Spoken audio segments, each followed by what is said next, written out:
Injury থেকে ফিরেছেন Franco মাস্তানতুনহো। ফিরবেন কি আর্জেন্টিনার মূল একাদশে? তাকে ক্লাবে পারফরমেন্স দিয়ে তাকে টপকে যাবেন নিকো পাস। অপরদিকে সর্বশেষ ম্যাচে এই পজিশনে খেলেছেন জিওলিয়ানো সিমিওনে।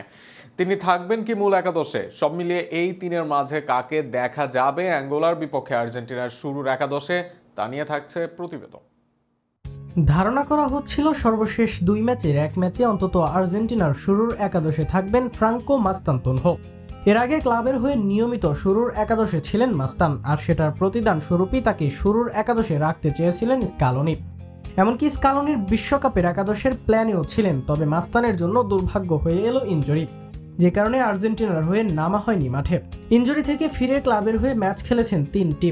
শুরুর একাদশে ছিলেন এক ম্যাচে, সব মিলিয়ে 3 ম্যাচে সুযোগ পেয়েছেন 61 মিনিট, অর্থাৎ ক্লাবের শুরুর একাদশের নিয়মিত জায়গাটা কিছুটা নড়ে গিয়েছে। এর বাইরে আরও এক কারণে আগামী ম্যাচে শুরুর একাদশে জায়গা পাওয়ার থেকে পিছনে যাচ্ছেন এই উইঙ্গার।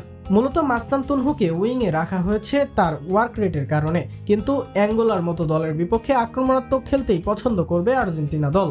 সেখানে নিচে নেমে রক্ষণাত্মক খেলা মাস্তানের সুযোগ থাকবে কম, তবে এরপরেও মাস্তানের ভার্সিটিলিটি তাকে এগিয়ে রাখবে।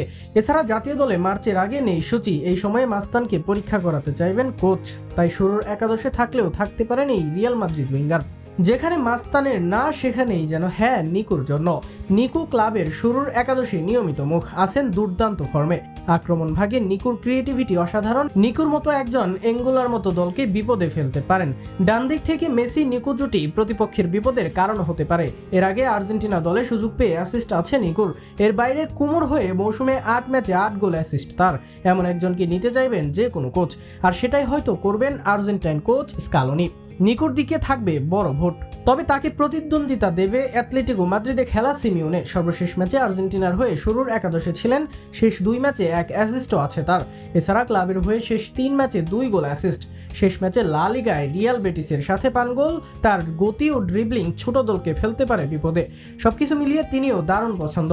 এই তিনের মাঝে নিকো থাকবেন সবচেয়ে এগিয়ে, তবে কোচের নিজস্ব পরিকল্পনায় সুযোগ পেতে পারেন ফ্রাঙ্কো বা সিমিওনের কেউ।